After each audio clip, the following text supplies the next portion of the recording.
ये भी खबरें चल रही हैं कि आपकी पार्टी से 8 से 10 लोग एमएलए पार्टी छोड़ सकते हैं, आपकी पार्टी टूट सकती है, सरकार भी टूट सकती है। जबकि आगा रवुल्ला साहब ने मीटिंग बुलाई है और ऐसे कई अफवाहें चल रही हैं कि नेशनल कॉन्फ्रेंस में आपस में नहीं बन रही है। आगा रवुल्ला साहब की बात को नहीं सुना जा रहा है। ऐसी पार्टी में बातचीत हुई, आप क्या कहेंगे इस पर? लेकिन जिस तरह से उमर साहब ने यहाँ का डिप्टी सीएम बनाया, यहाँ के मंत्री बनाए, वो हिंदू फेस थे, इसलिए कि जम्मू का कार्डर स्ट्रांग किया जाए। आज भी कोई कार्डर स्ट्रांग नहीं है। आज भी आपके उस लेवल के स्पोक्स पर्सन जम्मू में नहीं है जिस लेवल के होने चाहिए थे। आप एक हिंदू फेस हैं और भाजपा ने मरकज में वक्फ बिल को पास किया, आप उसके साथ हैं, उसके खिलाफ। जम्मू कश्मीर में नेशनल कॉन्फ्रेंस ने 7 साल के बाद हुकूमत बनाई, लेकिन जम्मू कश्मीर यूटी बन गई तब तक। और यूटी में किस तरह सरकार चल रही, मेरे साथ है एडवोकेट अर्जुन सिंह राजू जो रामबन से जीत के आए हैं, वैसे दौर में जब भाजपा की तूती बोलती थी। आपका बहुत बहुत स्वागत है। शुक्रिया आपका जी। इस तरह देखते हैं आपकी जम्मू संभाग से आप जीते, जहाँ पे भाजपा ये दावा कर रही थी कि रामबन से भी उन्हीं का एमएलए होगा, चिनाब वैली से भी उन्हीं के होंगे और पीर पंजाल से भी उन्हीं के होंगे, क्योंकि पीर पंजाल वालों को उन्होंने SC/ST में SC/ST का दर्जा दिया था, पहाड़ियों को, और यहाँ से चिनाब वैली से वो दावा कर रहे थे कि हमारे लोग होंगे। लेकिन रामबन से किस तरह जीते आप, कैसे आपने जीत हासिल की और इलेक्शन से पहले किस तरह माहौल आपको दिख रहा है? देखिए, आपका ये सवाल में ही जवाब छिपा है कि आप जमहूरियत में जो आप पहले कुछ नहीं डिसाइड कर सकते। यहाँ आपको जनता के जो विवेक होता है, आपको विजडम ऑफ जो जनता है उस पर आपको विश्वास करना चाहिए। और यही खूबसूरती है इस जमहूरियत की कि आप जो सोच के बड़ी से बड़ी ताकत भी होती है। यहाँ बड़े बड़े सिकंदर भी आए, उनको भी जमहूरियत में जो है लोगों की जब जनता के दरबार में जाना पड़ता है तो जो लोग डिसाइड करते हैं वही होता है। हम पहले से ये डिसाइड करते हैं, तो पहले ही मन बैठा के बैठ गए थे कि हमने जिस तरह की पॉलिसीज बनाई है तो वो पॉलिसीज थी सिर्फ वोट बैंक्स के, उनको जनता से रिलेटेड कोई उनका कोई इशू नहीं था। आप चिनाब वैली में देखेंगे तो सिर्फ और सिर्फ तबाह बर्बादी इनका दौर था, बाकी जनता को कोई लेना देना नहीं था। उसी का नतीजा ये रहा कि जनता ने इनको जवाब दिया और रामबन जिसको सबसे अपनी सेफ सीट मुझे लगता है सबसे जो इनकी टॉप A ग्रेड में जो है रामबन आती थी। लेकिन मैं आपको इसकी हिस्ट्री भी बताऊं जनाब, काफी लोगों को ये मालूम नहीं होगा कि कहने को हमेशा रामबन सेफ रही है, लेकिन रामबन में नेशनल कॉन्फ्रेंस आज से पहले 2 बार जीत चुकी है, कांग्रेस वहां से 2 मरतबा जीत चुकी है। तो ऐसा नहीं था कि बीजेपी का वहां कोई बड़ा है, लेकिन सिर्फ हाँ पेपर्स पे जो है इनका नजर आता था कि क्योंकि वहाँ हिंदू बहुल क्षेत्र है तो इनको लगता था कि हम वहां से जीतेंगे। लेकिन हम तो शुक्रिया अदा करते हैं जनता का जिन्होंने हमको मैंडेट दिया और उनको अपनी सेवा करने का मौका दिया। लेकिन जम्मू में भी हिंदू मेजोरिटी में है और रामबन में भी है, तो ऐसा कैसा हुआ कि उन लोगों ने भाजपा को छोड़ दिया और जम्मू के लोग बार बार बीजेपी को वोट दे रहे हैं, जबकि ये भी उन पे एलिगेशन लगते हैं कि भाजपा काम नहीं कर रही है? देखिए, फिर उसके बाद जो आता है आपका लोकल डायनेमिक्स जो होता है सियासत में, आपका कैडर स्ट्रेंथ किस तरीके की है, आपकी तैयारी किस तरीके की है, आपका चेहरा किस तरीके से है। तो वहाँ शायद मुझे लगता है क्योंकि सारा का सारा मुझे कोई गुरेज नहीं होगा ये कहने में कि जो आपने सारा का सारा जम्मू खिताब कांग्रेस के हवाले किया तो कहीं वहाँ भी कुछ दिक्कत आई होगी और कई सारे लोकल फैक्टर्स मुझे लगता है वहाँ आते हैं, तो उस वजह से कहीं दिक्कत आई। अदरवाइज जो है अगर यहाँ सही से होता तो यहाँ भी उनको मुँह की खानी पड़ती। जिस तरह से अब सरकार बनी, आप असेंबली लगी और जम्मू में आखिर के 3 दिनों पे हंगामा हुआ। लगातार अपोजिशन जमातें जो आपके खिलाफ भाजपा है, PDP है, सजाद उनकी पार्टी है, वो ये कह रहे हैं कि बीजेपी और NC की मिली भगत थी। 3 दिन उन्हें हौस नहीं चलने दिया और 3 दिन ही लोगों की हित में बात होनी थी। कुछ प्राइवेट मेंबर बिल थे वो पास होने थे। भाजपा और NC आपस में बातचीत करके अपने आप को बचाती, कभी भाजपा बचाती है अपने आप को और कभी NC बचाती है। नहीं, देखिए, ये भी एक गलत वहां पर नैरेटिव चलाया जा रहा है कि लास्ट आखिर के 3 दिन में ही सब कुछ होना था, जबकि ये बजट सेशन था। अगर आप उसको टेक्निकली देखे जाए, बजट सेशन में जो मेन इंपॉर्टेंट थ्रस्ट था वो बजट पे था, बजट्स की डिफरेंट डिपार्टमेंट्स की ग्रांट्स पे था। हर एक MLA ने मुझे लगता है जिस चीज पे उसको समय मिला तो उसने अपनी अपनी ग्रांट्स पर, बजट स्पीच पर, LG एड्रेस पर, हर एक ने अपनी अपनी बात वहां पर रखी। लास्ट के जो 2-3 दिन जो सेशन था वो था जस्ट प्राइवेट मेंबर बिल्स और रेजोल्यूशंस पर। यही तो बड़ा बिजनेस था, इसके अलावा कोई ज्यादा बिजनेस वहां पर था नहीं। अब आप ये सोचिए कि प्राइवेट मेंबर बिल जो होता है वो आज तक के इतिहास में, लेजिस्लेटिव हिस्ट्री में, आप ये असेंबलीज की छोड़िए पूरे हिंदुस्तान की, इवन पार्लियामेंट में भी जो है इक्का दुक्का को छोड़ के कभी भी कोई भी वही बिल पास होता है जो सरकार लाती है। प्राइवेट मेंबर बिल सिर्फ एक मिसाल, मुझे नहीं लगता कोई उस पर कभी कोई चर्चा हुई है, क्योंकि देखिए एक बिल कोई किसी एक आदमी का काम नहीं होता है। उस बिल पे बड़ी इन डेप्थ स्टडी करनी पड़ती है। आपने देखो किस किस्म के वहाँ बिल जो आपके डोमेन में भी नहीं थे, कोई कह रहा है एक बिल बड़ा अहम था जिसपे भाजपा को भी बोलना पड़ता और नेशनल कॉन्फ्रेंस को भी बोलना पड़ता और उसका समर्थन भी करना पड़ता, वो था शराब पे बैन। और इसी चीज से बचने के लिए, इस चीज पे बहस ना करने के लिए हाउस में हंगामे हुए और सेकंड था फिर वक्फ बिल। नहीं देखिए, आपको अगर आप लेजिस्लेटिव हिस्ट्री में देखेंगे ना, शराबबंदी पर कई आज से पहले बिल आए हैं, कई सारे प्राइवेट मेंबर्स ने सिर्फ बिल लाए हैं दिखाने के लिए, क्योंकि आप इसकी उस गहराई में आप कोई भी सीरियस कोई नहीं होता है। अगर आप कोई बोलेगा कोई सीरियस है, किसी ने किसी एमएलए के साथ कंसल्ट नहीं किया, किसी ने कोई उसको वहां पर लॉबिंग नहीं की, अगर किसी आपने ही अगर मैंने ही कोई अगर बिल लेकर लाना है, आपकी पार्टी सीरियस थी अगर वो बिल आता? देखिए अब कोई हम हुकूमतदार पार्टी है, मुझे ये बताइए कोई एक अपोजिशन वाले का हम बिल कैसे पास करेगा कोई? अब सरकार में जब सरकार कोई भी बिल लाती है, उसके लिए पहले उसकी कमेटी में कैबिनेट उसको पास करती है, उस पर एक डिटेल स्टडी होती है। जनाब देखो, ये कोई बच्चों का तो खेल नहीं है कि आपने वहां से कंप्यूटर से लैपटॉप से अपना प्रिंट आउट निकाला। इशू देखिए, इशू इंपॉर्टेंट है। इशू क्या है कि कॉन्स्टिट्यूशन में भी यही कहा है कि आपने धीरे धीरे इस एवल को खत्म करना है।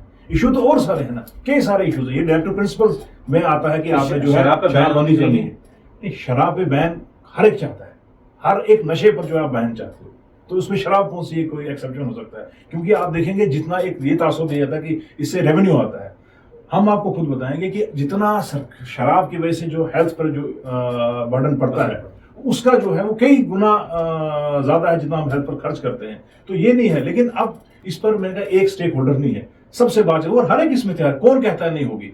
चाहे वो नेशनल कॉन्फ्रेंस हो, चाहे वो कांग्रेस हो, हर एक चाहता है इस पर बैन हो। लेकिन उस बैन को लाने से पहले जब तक आप चर्चा नहीं करेंगे, और ये नहीं मुझे रात को ख्वाब आया तो जो ख्वाब है तो वो मैंने पास करवा दिया, वैसा नहीं होता।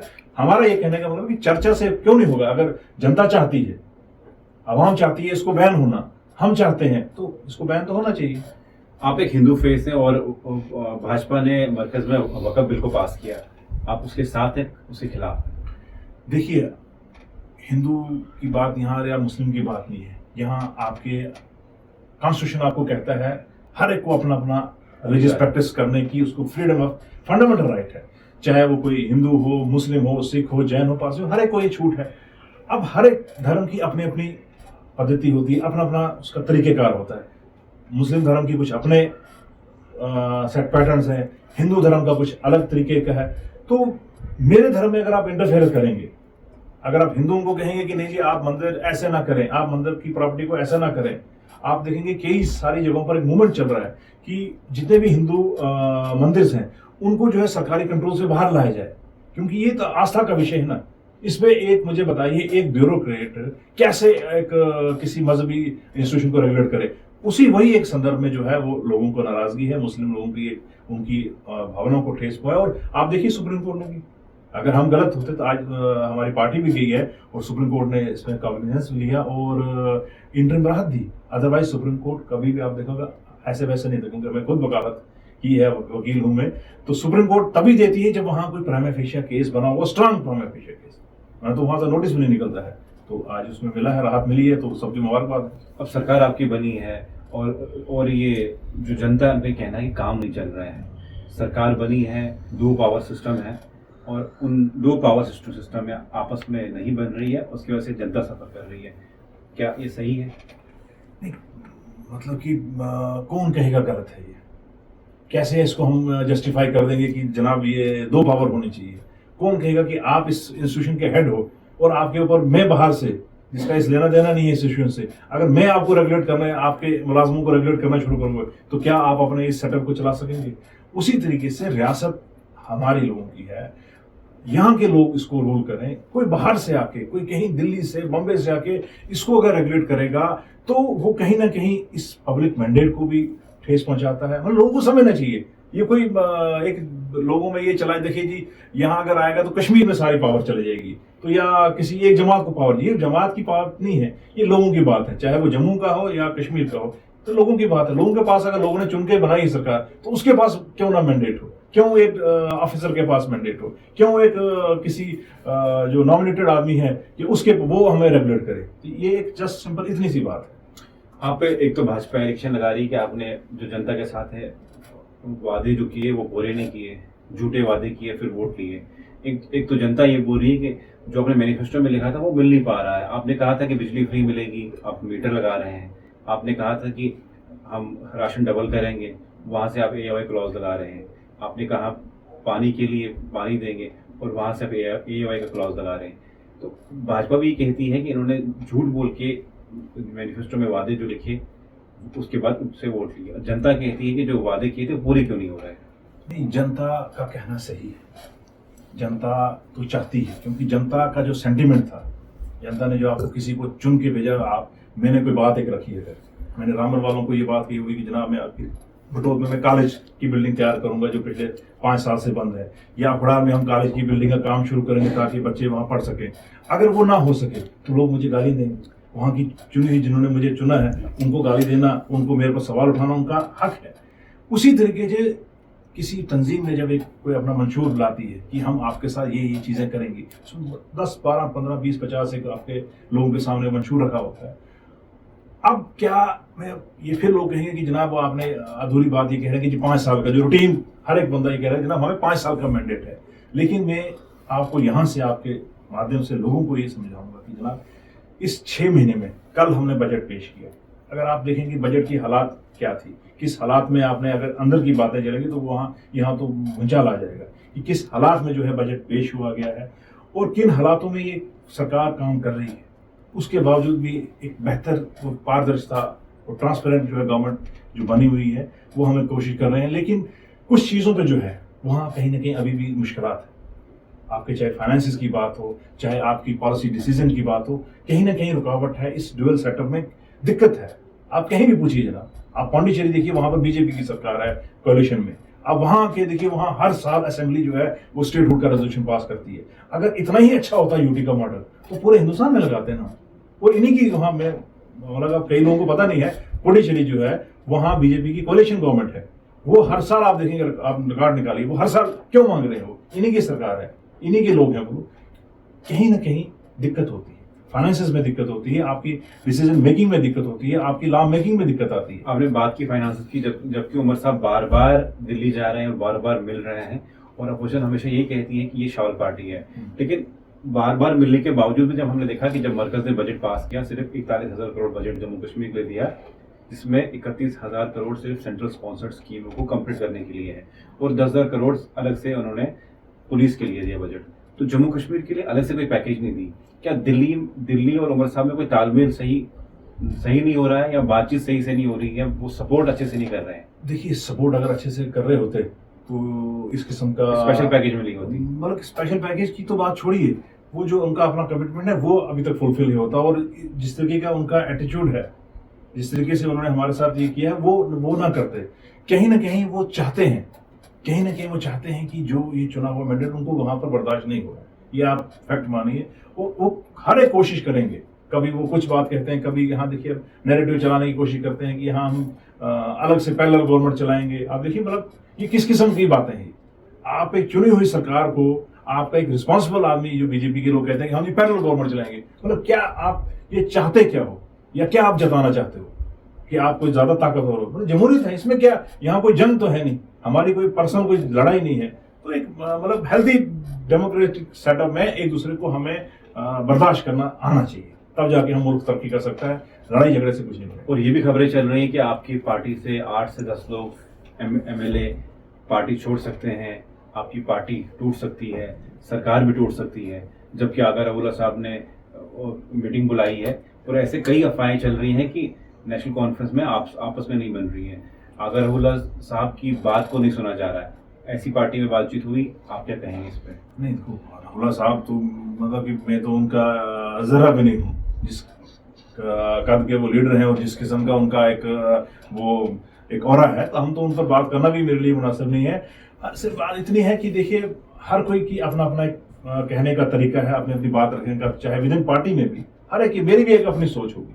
अब वो शायद क्योंकि हम अभी नीचे दर्जे के हैं, अभी नए नए आए हैं, तो इतना शायद हमारी बात नहीं आती। हमारे भी कुछ अपने एक्सप्रेशन होंगे, हम भी कुछ इलाके के लिए डिमांड करते होंगे जो फुलफिल नहीं होती। तो उसका मतलब ये नहीं होगा कि कोई पार्टी के कोई खिलाफ होगी, मतलब वो तो कंटिन्यूस प्रोसेस है। डेमोक्रेसी में बातचीत जो है कंटिन्यूस प्रोसेस है, आपकी विचारों का ही तो आदान प्रदान होता है। तो उस वजह से नहीं, कोई पार्टी में हलचल है कि इस तरह का, जिस तरह की खबरें चल रही मीडिया में पिछले 2-3 दिन से कि आपके 8 से 10 लोग निकलने वाले हैं। देखिए, ये यहाँ पर आज के ज़माने में मीडिया में मैं उन पर कोई तनकीद नहीं करूँगा, लेकिन आप देखिए कि यहाँ सैकड़ों के तौर पर जो है वो कुछ व्हाट्सएप चैनल चल रहे हैं, जो जिनको आप मीडिया कहते हैं। वो कोई ना कोई कुछ कहता है, कोई कुछ खबर अपनी बना के पेश कर रहे हैं। तो एक जस्ट एक टीआरपी का मसला है। अगर इनके पास इतनी ही कोई खबर होती, किसी और के सामने लाते हैं ना जनाब। अगर 8-10 अगर जा रहे होते तो बीजेपी तो यहाँ पहुंची होती। प्रधानमंत्री मोदी जी अपना दौरा कैंसिल नहीं करते, वो फटाफट आते, यार कहाँ है 10 तो हम सरकार बनाए। ये कहना बड़ा आसान है, ऐसा कुछ नहीं है जनाब। जिस उस हालात में नहीं छोड़ी भाई, आप देखिएगा ना, इक्का दुक्का को छोड़ के वो भी उन पर किस तरीके का प्रेशर बना है। अगर आप सब जानते हैं, इनसाइडर आप इसलिए नाम दिया है, उनको छोड़ के आप देखिए कौन छोड़ा। मेरे जैसा एक छोटा सा कार्यकर्ता, हम पिछले 50-60 साल से पार्टी की वफादारी सेवा कर रहे हैं, हम नहीं अगर भागे, मतलब हमारे पास क्या था, पार्टी कौन सी इख्तियार में थी। 2014 के बाद 2025-10 साल पार्टी बाहर रही है, तो उस वक्त नहीं लोग भागे, जम्मू से लोग नहीं भागे, कश्मीर से कोई नहीं भागा। आज जब हुकूमत आई, अभी तो जुम्मा 2 दिन हुए हुकूमत को हुए। लेकिन जिस तरह से उमर साहब ने यहाँ का डिप्टी सीएम बनाया, यहाँ के मंत्री बनाए, वो हिंदू फेस थे, इसलिए कि जम्मू का कार्डर स्ट्रॉन्ग किया जाए। लेकिन आपकी आज भी जम्मू में एग्जिस्टेंस नहीं है, आज भी आपका कार्डर स्ट्रॉन्ग नहीं है, आज भी आपके उस लेवल के स्पोक्स पर्सन जम्मू में नहीं है जिस लेवल के होने चाहिए थे। नहीं, वैसा नहीं है। क्या दिक्कत है? कि उनको इतना शायद कवरेज नहीं मिलता होगा स्पोर्ट्स में, ऐसा कोई नहीं है कि उस लेवल का नहीं है। बातचीत होती है आपको, आपने जो आपके पार्टी के वाइस प्रेसिडेंट है उनसे बातचीत होती है कि जम्मू की टीम स्ट्रांग होनी चाहिए। जिस तरह के फेसेस जम्मू भाजपा के हैं, बड़े बड़े वकील हैं, बड़े बड़े अच्छे स्पोक्स पर्सन हैं, इस तरह की जम्मू में टीम होनी चाहिए जो मतलब बोल सके, वो उन वोटर्स तक पहुंच सके, उन लोगों तक पहुंच सके। नहीं, ये फैक्ट है। तो इसमें मैं बोलूँगा नहीं जी हम बहुत बड़े इधर जम्मू सूबे में बहुत बड़ी तुरंग खां, ऐसा नहीं है। लेकिन ये कोई ज़्यादा देर की बात नहीं है। आप 96 में देखिए तो हमारे पास 2/3 था, हमारे पास अखनूर से हमारे पास जीते हुए थे। आपने 2014 में आपको देखेंगे आप बिश्ना से जीते। ऐसा नहीं है कि नेशनल कॉन्फ्रेंस पिछली मरतबा नगरोटा और बिश्ना हमने जीती, इस मरतबा हमने नौशेरा और रामबन जीती। तो जम्मू में हिंदूज में हमारी पहुंच है, हमारी कहीं ना कहीं वहाँ है, तभी तो जीते हैं, फेसेस तभी तो आते हैं। अब आपका बनी से हमारी सपोर्ट से जीता है, सतीश जी हमारे साथ हैं। ऐसा नहीं है कि कोई बिल्कुल वो है, लेकिन काम करने की जरूरत है। क्योंकि इस दौर में जहाँ बीजेपी का 2014 के बाद बिल्कुल आंसराट रहा, उन्होंने हर एक चीज़ों का इस्तेमाल किया है, तो कहीं ना कहीं हमारे वर्कर को थोड़ी सी परेशानी झेलनी पड़ी है, उनको मुश्किलात आई है। लेकिन आप देखेंगे आज 6 महीने हुए हैं, आप मैं 2 साल बाद आपको यहीं इसी जगह मतलब बात करूंगा, फिर आप देखेंगे कि पार्टी का कहाँ पहुंचा है। और अभी नगरोटा कॉन्स्टिट्यूंसी में अभी चुनाव भी होगा, वहाँ भी पता लग जाएगा। एक आखिरी सवाल ये है कि जम्मू कश्मीर में रियासत का दर्जा बहाल करने की बात नई दिल्ली से हुई थी और सुप्रीम कोर्ट से भी हुई थी। जब सही टाइम होगा, वक्त सही होगा, आपको रियासत का दर्जा मिलेगा। क्या आपको लगता है कि रियासत का दर्जा जल्दी मिलेगा? और सुप्रीम कोर्ट से भी ये हिदायत मिली है कि रियासत का दर्जा बहाल किया जाए। अब वो कौन सा वक्त सही है जब आपको वो दर्जा मिलेगा? नहीं, देखिए वो अब हर एक चाहता है कि स्टेट मिले। आप बीजेपी वालों को भी पूछिए, आप उनको भी पूछिए, वो भी पर्दे के पीछे आपको कहेंगे जनाब कि इस वक्त स्टेट होनी चाहिए। क्योंकि सबसे ज़्यादा परेशानी उनको भी हो रही है, उनका कोई काम नहीं हो रहा है। वो देखें आप, मतलब उनके आप कॉन्स्टिट्यूंसी में जाइए, आपने बड़ी बार देखो कवर किया होगा, वो कई बार उन्होंने शिकायत की है। हाल ही फिलहाल पीछे जम्मू में वो रिव्यू मीट था, तो उनका डीडीसी चेयरमैन कहता है कि जनाब मेरा डीसी सुनता नहीं है, मेरा फलां अफसर मेरा फोन नहीं उठाता है। तो ऐसा नहीं है कि सिर्फ ये कोई नेशनल कॉन्फ्रेंस को ही दिक्कत है तो भैया हमें जल्दी है स्टेट हुड की। जितनी हमको है, हमसे ज्यादा शायद बीजेपी की और यहाँ रियासत के हर एक बाशिंदे को है। लेकिन अब वो क्या वजूहत है, दिल्ली किस चीज का हमसे बदला ले रही है, किस चीज का जो है वो हमसे वो ले रही, तो वो तो उधर जाने।